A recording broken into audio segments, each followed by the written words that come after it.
Un saludo para todos y bienvenidos a Campus Global, el programa de análisis multidisciplinario de la Universidad de AFIT, dirigido a cualquier persona con ansias de aprender sin necesidad de un carné.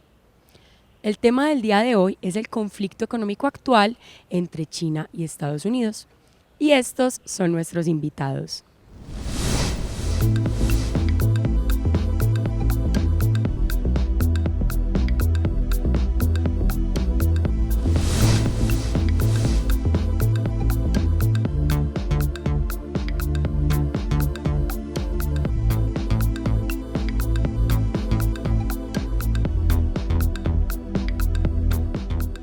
Damos comienzo a nuestro programa con el tema de el conflicto económico actual entre Estados Unidos y China. Camilo Alberto Pérez Restrepo, Alejandro Torres García, bienvenidos. Muchas gracias. Muchísimas gracias por la invitación. El año pasado, en julio, las conversaciones entre China y Estados Unidos no tuvieron los mejores resultados. Más que todo en el ámbito económico quedaron un poquito como con conflictos entre ellos, y es por eso que se viene hablando desde la fecha hasta ahora de una guerra comercial. Alejandro Torres, ¿cómo podríamos definir el término guerra comercial? Bueno, digamos que la presidencia de Trump en Estados Unidos ha estado muy influenciada por todo el ámbito comercial. No solamente en este periodo actual como presidente, sino incluso desde su elección. Y el argumento principal del presidente de los Estados Unidos ha sido que el comercio entre su país y China es un comercio injusto y es un comercio desigual. Y la evidencia de eso la muestra él en el gran déficit en cuenta corriente que tiene la economía de Estados Unidos frente a China. Es decir, Estados Unidos le compra muchísimo más a China de lo que China le compra a Estados Unidos, de tal manera que lo que vemos al final es que ese déficit, esa diferencia entre las exportaciones y las importaciones juega en contra de Estados Unidos y juega a favor de China. ¿Cuál ha sido la posición del presidente de Estados Unidos? Decir que dado que hay ese comercio injusto o ese comercio desigual entre los dos países, que se deben empezar a poner una serie de restricciones arancelarias, restricciones pararancelarias, de tal manera que esa injusticia se corrija y se nivele el campo de juego entre estos dos países. Entonces, en términos generales, pues una guerra comercial es precisamente eso, es un conflicto entre dos países o entre un grupo de países que lo que buscan es obtener o realizar retaliaciones frente a otro país en aras de mejorar su situación comercial. Y el caso entre Estados Unidos y China pues es un caso representativo y es un caso, digamos, moderno de lo que entendemos por guerras comerciales, porque efectivamente las guerras comerciales pues han tenido diferentes momentos históricos a lo largo de los últimos 100, 120 años. Y en una guerra comercial, Camilo, ¿cómo se combate en una guerra comercial? ¿Cuáles son esas armas? Bueno, yo creo que hay un par de elementos interesantes a tener en cuenta.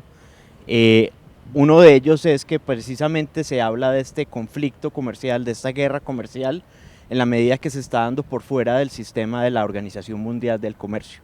Tanto China como Estados Unidos son miembros de la Organización Mundial del Comercio, de la OMC, China desde el 2001, y se espera que ese sea el espacio donde los países puedan resolver todas estas disputas de materia comercial. Pero en la medida que ellos han recurrido a estas acciones unilaterales de incrementar los aranceles, de poner otras limitaciones a la inversión, de buscar barreras técnicas por fuera del sistema de la OMC, es donde pues muchos de los expertos han empezado a decir, mire, esto se sale de esa convención tradicional de las disputas comerciales para estar hablando ahora de una guerra comercial, porque pues fallaron estos mecanismos, digamos, establecidos en la OMC. Antes de responder a esa pregunta que me hacías, creo que hay otro contexto importante que dar y me sumo a lo que estaba diciendo ahorita Alejandro. Creo que este déficit comercial es solo como la punta del iceberg. Hay detrás pues una serie de tensiones entre Estados Unidos y China, y pues la más importante de ellas es pues esa preponderancia como la primera economía del mundo. Todavía en términos nominales Estados Unidos lo es, pero con el crecimiento económico que ha tenido China en las últimas décadas, pues cada vez se está acercando más. Entonces, pues finalmente tener ese estandarte de yo soy la primera economía del mundo es algo que no solo en términos económicos, sino de relaciones internacionales tiene mucho peso, y pues que al gobierno de Estados Unidos, en particular con el presidente Trump al frente, no le interesa perder. Entonces yo creo que eso es también parte de ese contexto. Ahora muy rápido, pues cuáles son las herramientas que tienen los países en las guerras comerciales. Son muchas, unas legales, otras no tanto. En la caja de herramientas, si se quiere, de política comercial hay pues una serie de cosas que los países pueden utilizar con cierto manto de legalidad, como por ejemplo el tema de los aranceles hasta cierto punto, bajo algunos argumentos de seguridad nacional que por ejemplo Estados Unidos ha tratado de aducir a su favor, pero también está todo el tema de medidas no arancelarias, donde puede haber una serie de estándares, requisitos técnicos, en los que también Estados Unidos ha tratado de excusarse. Pero más allá de eso, pues hay todas las medidas que hemos empezado a ver, medidas que tienen que ver con la devaluación de la moneda, de lo cual se le acusa a China, medidas que tienen que ver ya con acciones de otro tipo, pues más en el campo político, no necesariamente en el campo económico. Seguramente vamos a tener ahorita la posibilidad de hablar del tema de la devaluación, de pues ese poder que tiene China como poseedor de los títulos del Tesoro de Estados Unidos, que se ha convertido ahora también pues en una herramienta de esa guerra comercial. ¿Consideran ustedes que el acto de Trump de imponer aranceles, si no estoy mal, de un 25%, ahí que fue donde empezó, yo te pongo esto y luego China responde y luego Trump aumenta, de pronto fue una medida desesperada de parte del presidente Trump por sentir que China puede llegar a lograr ser una de las potencias más dominantes, más poderosas del mundo? Yo no la llamaría desesperada porque aunque el presidente Trump es un experto en improvisar y el tweet de Trump todos los días es creo que el más visitado a primera hora de la mañana para ver con qué va a salir en el día y qué va a mover los mercados ese día, yo creo que no es una medida desesperada. ¿En qué sentido? Como bien lo decía Camilo, hay que hacer dos lecturas de lo que está pasando. Una lectura económica, donde nos podemos limitar a hay un desbalance comercial y yo quiero corregir ese desbalance y no lo corrijo comercialmente porque siento que hay una injusticia, pero también de fondo hay una pugna geopolítica muy importante por saber qué va a pasar en los próximos años en términos de hegemonía mundial, ¿sí? Entonces, después de que se cae la cortina de hierro, digamos, quedaron un poquito establecidos quién era quién en el campo de juego. Claro. El liderazgo de Estados Unidos, la Unión Europea, digamos, un poco más tranquila, pero con un papel protagónico igualmente. Rusia quedó reducido después del fracaso de su modelo económico. Asia estaba comenzando a surgir y lo que estamos viendo ahora es que se están reacomodando las fichas. Entonces Asia y específicamente China está diciendo yo soy importante, yo soy más productivo, yo soy más eficiente que el resto del mundo, soy la fábrica del mundo, porque básicamente si nosotros vemos la mayor parte de las cosas que consumimos en el mundo son made in China, hechas en China. Entonces él es la fábrica del mundo y él está diciendo, bueno, este protagonismo no solamente es un protagonismo económico, sino que también se tiene que convertir en un protagonismo político. ¿Quién soy yo geopolíticamente, geoestratégicamente? Y a eso le sumamos Rusia, que Rusia también está diciendo, bueno, con Putin está diciendo otra vez, listo, mi economía ya es una economía boyante, ya hice la transición hacia una economía de mercado y ahora quiero volver a reclamar el protagonismo que tuve anteriormente.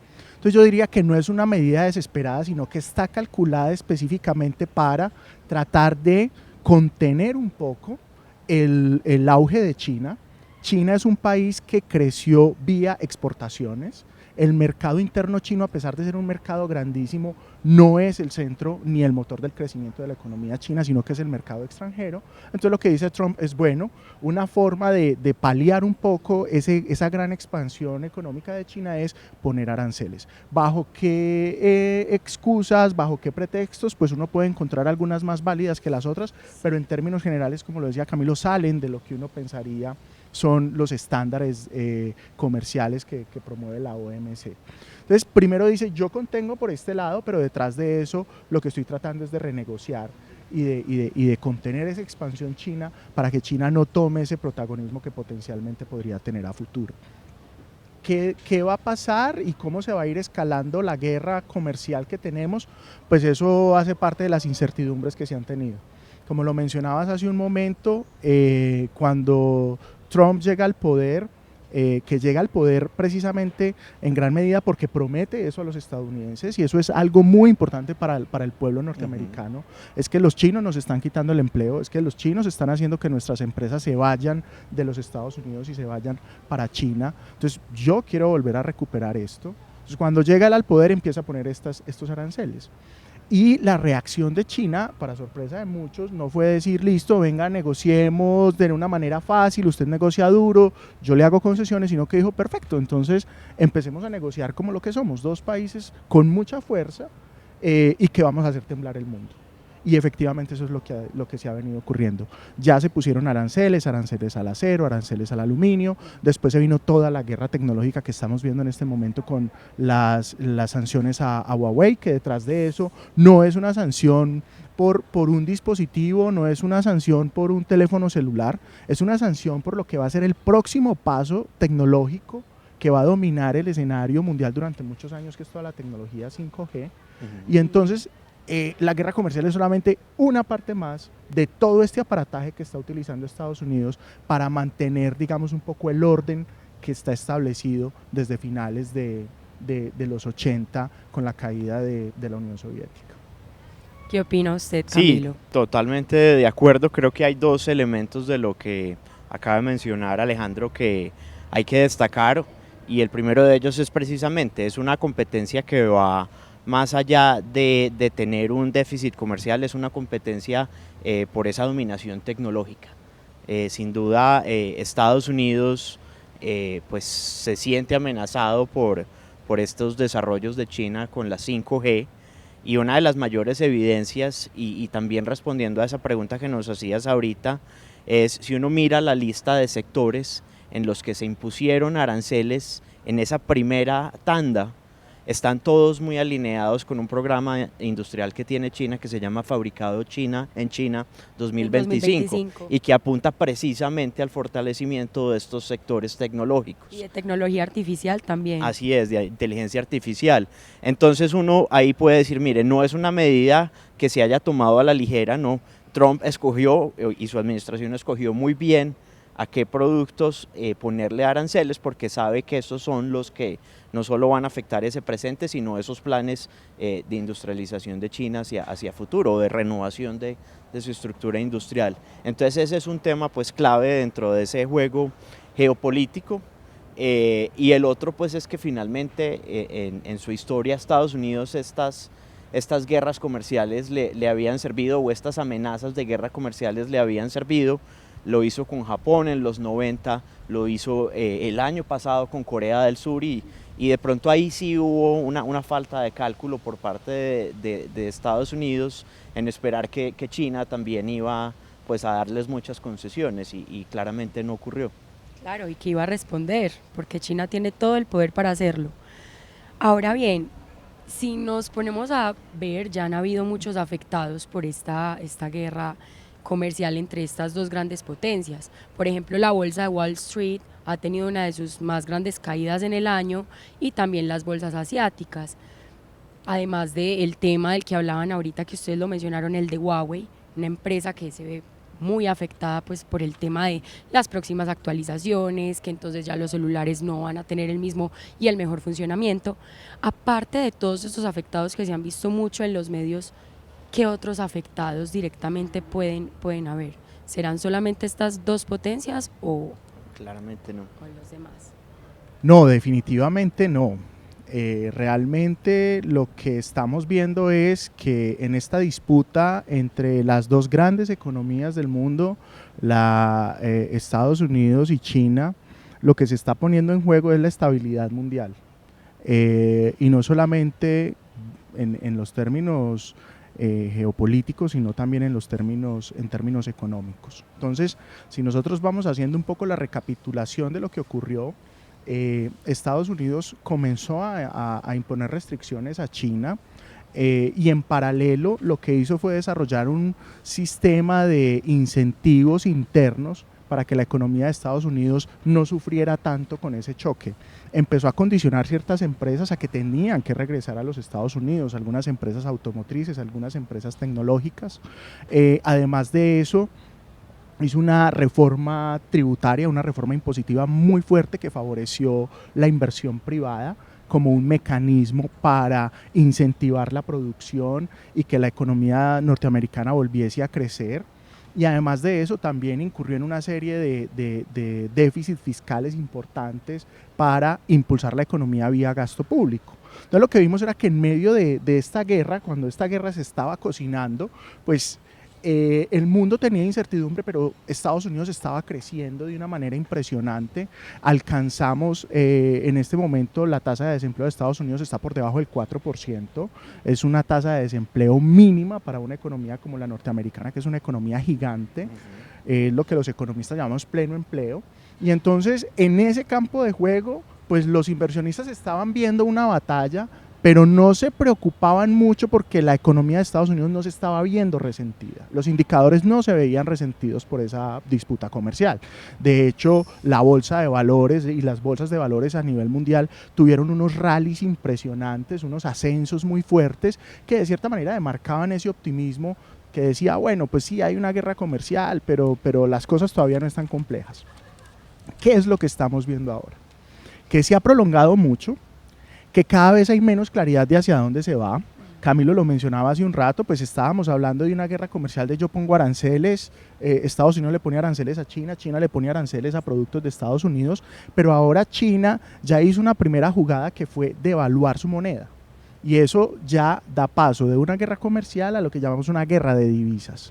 ¿Qué es una guerra de divisas? El país que puede hacerlo, en este caso China, deprecia su moneda y esa depreciación hace que sus productos automáticamente se vuelvan más baratos en el resto del mundo. Entonces, usted me pone aranceles, pero yo deprecio mi moneda de tal manera que hasta con aranceles mis productos son más baratos. Entonces, una movida inteligente de parte de China. Eso fue una amenaza muy fuerte porque las guerras de divisas en términos generales estaban descartadas en un mundo como el actual, aunque siempre se ha acusado de que China tiene su moneda muy depreciada respecto al dólar, pues esta movida fue muy pequeña, pero fue una amenaza, fue decir, venga, si seguimos en estas, entonces yo voy a dar el siguiente paso. Voy a dar el siguiente paso y me voy a ir a una guerra de divisas. Y el dólar que va para arriba. Hace poco estaba en 3.400, ya volvió a bajar, pero cuando estuvo en 3.400 eso fue un... Y va a seguir fortaleciéndose porque eso es lo paradójico. Entonces ya pasamos de una situación en la cual los mercados veían que aunque había una disputa comercial, la economía norteamericana estaba creciendo, la economía china estaba creciendo, disminuía su crecimiento, pero podía crecer, a una situación en la cual la economía norteamericana parece que se va a desacelerar. La economía china se está desacelerando, la Unión Europea se está desacelerando, ya vimos los datos de Alemania que me están diciendo que básicamente van hacia una recesión en el próximo trimestre y entonces ya esto no es un juego de Estados Unidos contra China, sino que es un juego que nos involucra a todos. ¿Cómo se van a ver resentidas todas las economías por esta disputa comercial? Por un cambio en las reglas de juego en el comercio internacional. Antes hablábamos de que el comercio internacional iba hacia la globalización, hacia las integraciones comerciales de todos los mercados, y un poco lo que estamos viendo es, bueno, empecemos a protegernos de lo que va a pasar afuera, y una forma de hacerlo es cerrando un poco nuestros mercados. Y paradójicamente con el dólar, y con eso termino, aunque la economía de Estados Unidos empieza a desacelerarse, lo que ven los inversionistas es que el mejor refugio que pueden encontrar es precisamente irse otra vez a Estados Unidos y protegerse en el dólar. Entonces el dólar se está fortaleciendo y los títulos del Tesoro de Estados Unidos están en tasas de interés negativas en este momento. ¿Qué quiere decir eso? Que si yo le presto plata al gobierno de Estados Unidos, me cobra, ¿sí? pero es tanto el apetito que hay en los mercados internacionales por esos títulos que la gente dice, no me importa, yo prefiero la seguridad de tener un título de Estados Unidos que seguir enfrascado en toda esta incertidumbre comercial y en toda esta incertidumbre económica que estamos viviendo. Sí, yo creo que por agregar ahí muy rápido también tener en cuenta que gran parte del comercio global hoy en día es en torno a lo que llamamos esas cadenas globales de valor. Entonces esos productos que hoy China no está pudiendo exportar a Estados Unidos no son solo productos hechos en China, sino que realmente tienen detrás una cantidad de proveedores no solo de Asia, sino del resto del mundo. De igual forma, esos productos americanos que hoy están enfrentando unas mayores barreras arancelarias para llegar a China, en muchos casos también detrás tienen muchos proveedores en América Latina. Entonces, por esas cadenas que pues tradicionalmente han sido algo que han favorecido al comercio mundial, ahora juegan en contra de nosotros porque hace que pues ese efecto se replique, llegue a más países de forma más rápida. Entonces ese es un asunto que genera preocupación y de acuerdo, cómo esta guerra comercial ha llevado al surgimiento de otros movimientos proteccionistas en Europa, pero también uno de los casos más recientes ahora, una mini guerra comercial, si se quiere, que está ocurriendo entre Japón y Corea, muy inspirada en esto. Entonces pues empieza a haber uno de estos movimientos y eso no es lo más favorable para la economía mundial. Entonces, ya viendo este contexto, ¿ustedes qué dicen?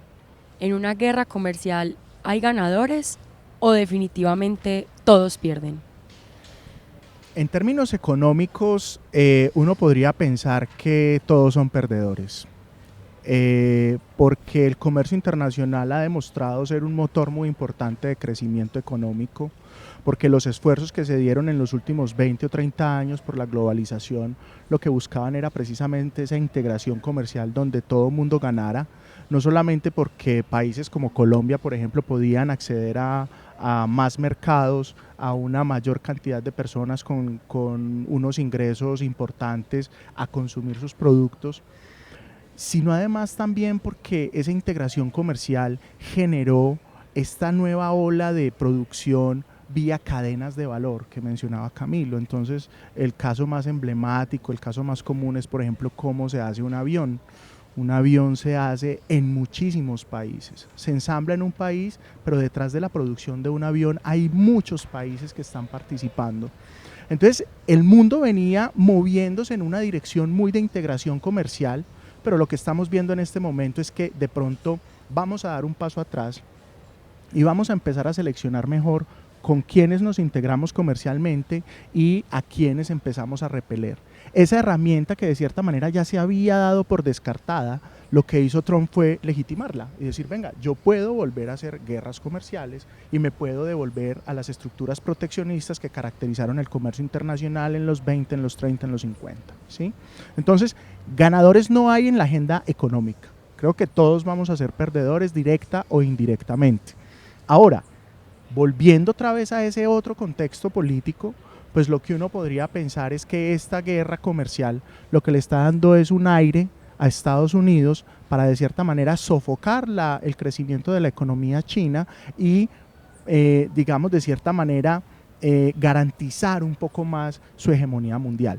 ¿Cuánto va a durar eso? Pues depende de la capacidad de aguante de las dos economías y finalmente quién cede primero. Si las cosas siguen como van y lo que nos están mostrando los datos pues se materializa, lo que vamos a ver es un 2020 en medio de una recesión global. Y esa recesión global va a obligar a pensar a todas las economías si vale la pena seguir en esta guerra o si de pronto lo que tenemos que hacer es cambiarnos y volver a buscar otras alternativas distintas a las que han caracterizado este gobierno. Ahora, ¿qué tan factible sea eso en el corto plazo? Pues es complejo porque, como mencionaba hace un momento, el electorado norteamericano que vota por Trump le encanta esto. Le encanta esa visión nacionalista, le encanta esa visión de Make America Great Again, de hagamos América grande nuevamente, de que los trabajos otra vez estén en Estados Unidos, de que consumamos otra vez productos norteamericanos. Entonces, yo no creo que Trump vaya a terminar rápidamente con esta guerra, por lo menos no hasta que eventualmente garantice una reelección, la economía esté, digamos, un poco más clara en términos de hacia dónde se va a mover, si sí vamos a tener esa recesión y de qué tamaño va a ser la recesión, y ahí sí va a decir, bueno, entonces volvamos a plantear el escenario de juego a ver hacia dónde nos movemos en el futuro. Solo cuando logre su cometido.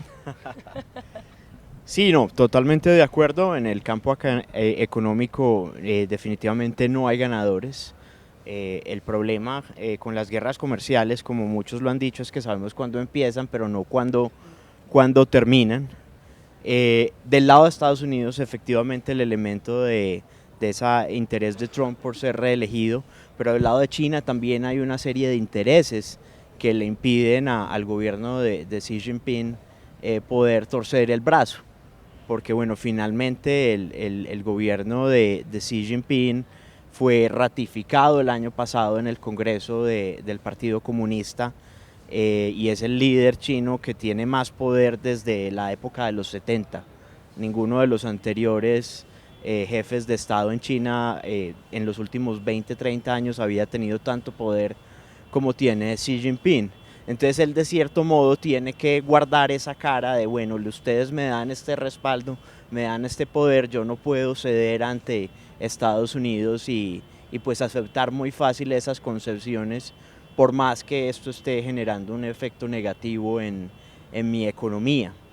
Y por eso pues es que llegan a tomar medidas que de otra forma serían políticamente incorrectas, como esta posibilidad ahora de tener esta guerra de divisas, pues que es algo que puede llegar a ser muy peligroso, o llegar a considerar la posibilidad pues de vender esos bonos del tesoro que tienen en Estados Unidos. Entonces pues hay también detrás de esta poca flexibilidad de China una serie de motivaciones políticas, y más allá del campo comercial, esas son quizás las que hacen que sea más difícil poder llegar a una solución. Con una visión más predecible, ¿creen que se puede llegar a un acuerdo pronto o consideran que, según la situación actual, se va a alargar un poco más en el tiempo de esta guerra comercial? Pues yo creo que, como lo mencionaba hace un segundo, hay dos elementos fundamentales que juegan al momento de decidir si esta guerra se va a prolongar, cuánto se va a prolongar. El primero de ellos es un elemento económico y es, bueno, ¿cuánto tiempo va a aguantar la economía mundial la incertidumbre que se está generando? Estamos hablando de que la economía norteamericana parece que viene en destorcida, ya el Dow Jones, pues los mercados de accionarios están cayendo, estamos viendo un asunto que técnicamente es complejo, que es la inversión de la curva de rendimientos en Estados Unidos, que ha predicho 6 de las últimas 6 recesiones. Esa inversión de la curva de rendimiento simplemente es que los inversionistas globales prefieren invertir en títulos muy lejos, a unas tasas muy baratas, que invertir a títulos que se liquiden muy en el corto plazo, aunque la tasa de interés sea más alta. Y eso es porque ven un escenario internacional tan complicado que prefieren apostar a lo que vaya a pasar dentro de 10 o 20 años que apostar a lo que va a pasar hoy. Entonces esa inversión de la curva de rendimiento, la caída del mercado accionario, el agotamiento de esa política tributaria impulsada por Trump para la inversión, pues lo que puede generar es que la economía norteamericana comience a caer. 2019, 2020, esos son algunos de los análisis que se están haciendo. Si sumamos entonces que la ralentización, que la caída de Estados Unidos se va a llevar por delante a la Unión Europea, ya se vieron los problemas de Alemania, se están viendo problemas en Italia, que son los dos motores principales de la Unión Europea, pues entonces vamos a sumar otro elemento. Y si a eso finalmente le sumamos la caída del crecimiento en China, que en este momento está creciendo solo al 6%, que es una tasa de crecimiento espectacular para cualquier país emergente, pero que para China es una tasa muy baja porque ha crecido al 10% en los últimos 40 años. Si se configura todo eso y si todo eso se materializa, pues eso va a ser un elemento que va a jugar a favor de finalizar la guerra comercial. Porque ningún país va a ser capaz de sostenerse durante mucho tiempo. Más aún porque ya se está comenzando a invocar la política monetaria para empezar a mitigar esos efectos negativos. Trump ha estado presionando fuertemente a la Reserva Federal de los Estados Unidos, que es el Banco de Estados Unidos, para que empiece a bajar tasas de interés, y de hecho ya se dio una vez y hay pronósticos de que va a volver a bajar las tasas de interés en los próximos días. Sin embargo, ya la capacidad de la política monetaria para aguantar la economía de Estados Unidos no es mucha, porque tenemos unas tasas muy bajas, entonces va a llegar muy rápidamente a agotarse y ahí se va a acabar el escenario. Lo mismo va a pasar con la Unión Europea y lo mismo va a pasar un poco con China. Entonces, en términos comerciales, si se materializa la recesión, eso va a ser un elemento muy importante al momento de decir, terminó la guerra y empecemos a buscar alternativas distintas. Pero en términos políticos, el juego es distinto, porque hay ganadores políticos de este juego. Y hasta que estos ganadores no tomen sus ganancias, no van a cambiar su posición. Específicamente me refiero al gobierno de Trump, su campaña reeleccionista. Si Trump llega al 2020 con una recesión, él va a fortalecer su discurso de guerra comercial contra China, va a fortalecer su discurso de volver a producir en América, porque es lo único que le va a permitir a él pelear unas elecciones de manera clara, porque para el electorado norteamericano el crecimiento de la economía y el empleo es fundamental. Si a Trump se le materializa ese escenario negativo en 2020, no va a parar la guerra. Al contrario, pensaría yo que va a fortalecerla en aras de ganar esa reelección. Y apenas gane eventualmente esa reelección, pues entonces ya sí entraremos a otro escenario. Pero eso quiere decir que vamos a tener un resto de 2019 complejo y vamos a tener un 2020 por lo menos hasta el segundo semestre del 2020 bastante complicado, bastante volátil, bastante incierto, no solamente para los inversionistas, sino en general para todas las economías.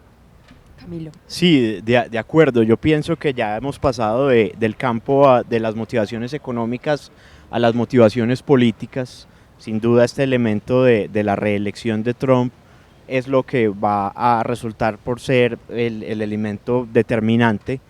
Y bueno, pues es que finalmente ahorita hablábamos de cuáles fueron como los argumentos o cuál fue la estrategia de Estados Unidos para escoger los sectores en los que iban a poner los aranceles. Hablábamos del programa Fabricado en China 2025. Del lado de China hubo una estrategia similar.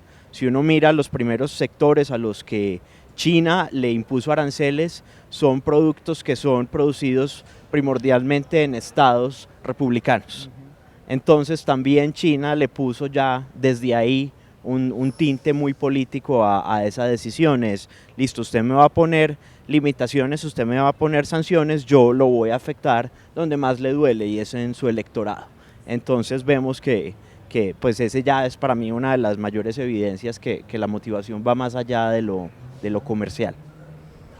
Esperemos entonces que esta guerra comercial no se alargue mucho y que los presidentes de ambas potencias piensen más, no tanto en beneficiar a las economías internas de los países, sino un poco también en cómo afectan mundialmente con esta guerra comercial, con sus decisiones y con las presiones que están haciendo de parte y parte en cada uno. Ya después de mirar qué efectos, qué consecuencias tiene en el ámbito internacional, vamos a conocer las palabras de un experto frente a cuáles serán los efectos a nivel de Colombia, que es un país emergente. El mundo está viviendo una coyuntura muy complicada en el enfrentamiento que hay entre Estados Unidos y China. Un enfrentamiento que tiene orígenes esencialmente comerciales, pero que está involucrando cada vez más tensiones políticas de otro estilo y que de alguna manera está poniendo en cuestión lo que va a ser el desarrollo futuro de las tecnologías en el mundo. Ahora, ¿cómo nos afecta? Uno puede pensar que hay tres canales fundamentales por los que se transmite el efecto de la tensión y de la guerra comercial entre China y Estados Unidos a Colombia. Hay un primer canal, que es el canal comercial. Piensen ustedes que China le exporta a Estados Unidos 600.000 millones de dólares anuales y que Estados Unidos le exporta a China del orden de 200.000 y que de alguna manera las tensiones comerciales pues van a afectar esas ventas. Eso significará que entonces tanto China como Estados Unidos empezar a buscar otros clientes en el mundo. Eso lo llamamos los economistas efectos de desviación de comercio. Lo que no vamos a poder vender en Estados Unidos o en China, pues vamos a intentar venderlo en otra parte. Eso significará que van a haber tensiones grandes en todos los demás países del mundo, que van a haber una oleada y un flujo de nuevos bienes, de nuevos servicios que van a competir con lo que cada país haga y con lo que actualmente compre o con lo que actualmente incluso exporte.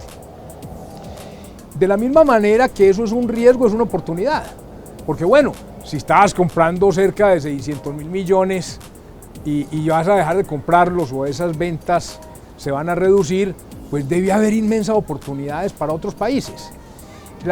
Quizás lo complicado es que Colombia tiene una economía que no se ha desarrollado mucho en complejidad y que probablemente no somos buenos en muchos de los bienes en los que podría llegar a presentarse oportunidades. Entonces quizás nos pase aquello de que la ocasión la pintan calva. Pero sin embargo, claramente hay oportunidades. Van a haber oportunidades si es que la guerra se prolonga y si finalmente va llevando a una situación de ruptura de relaciones. Entonces el primer efecto es comercial. Se van a ir progresivamente volviendo complejos los flujos comerciales y vamos a tener entonces desviación de comercio, vamos a tener nuevas oportunidades y si la guerra pues continúa, la situación actual del mundo en flujos comerciales se va a alterar de manera sustancial, incluyendo con su impacto los flujos colombianos. El segundo canal de transmisión tiene que ver probablemente con lo que llamaríamos crecimiento. Cuando hay tensiones comerciales entre dos potencias mundiales como estas, pues empieza a subir de nivel los temores de los empresarios, de los inversionistas acerca de para dónde va el mundo. A mí me parece, por ejemplo, significativo que en Estados Unidos, a pesar de que hay una muy importante política de impulso fiscal a las inversiones, sin embargo la inversión no esté desempeñándose quizás como sería deseable, porque probablemente los inversionistas están preocupados por la incertidumbre. Entonces estas tensiones comerciales generan incertidumbre, la incertidumbre genera menor inversión, la menor inversión genera menor crecimiento y en el mundo esto se difunde de una manera terrible. Básicamente nadie puede estar tranquilo si en el mundo se detiene el crecimiento. Y por último, el tercer canal tiene que ver con los temas financieros. Claro, cuando los inversionistas están preocupados acerca del futuro, entonces su actitud frente a flujos de capital cambia. Probablemente mejor que llevarme la plata, invertirla en un país emergente, pues la pongo en bonos del Tesoro de Estados Unidos.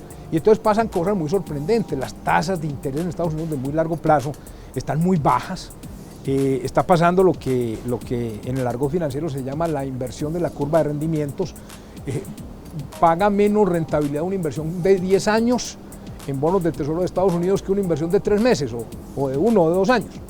En consecuencia, cuando eso ocurre, los flujos normales de capitales que pueden entrar al país, pues pueden entonces afectarse y podemos tener entonces efectos sobre la tasa de cambio y claramente lo estamos viendo ahora, ello puede generar entonces presiones devaluacionistas porque hay temor de que los flujos vayan a ser menores.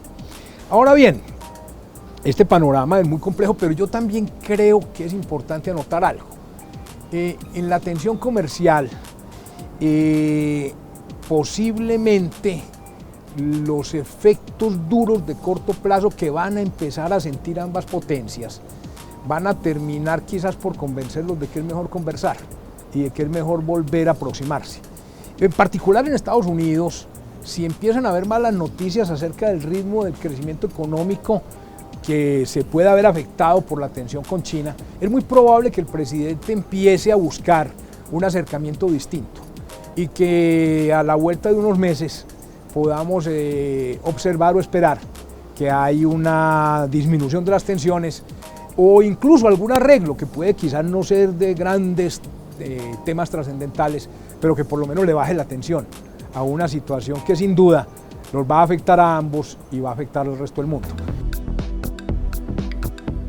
Ya conocemos un poco más estos efectos de la guerra comercial en el ámbito internacional y en Colombia, así que esperemos que esta incertidumbre no dé para más tiempo y que las dos potencias involucradas piensen un poco más no solo en el beneficio interno, sino en la economía del mundo.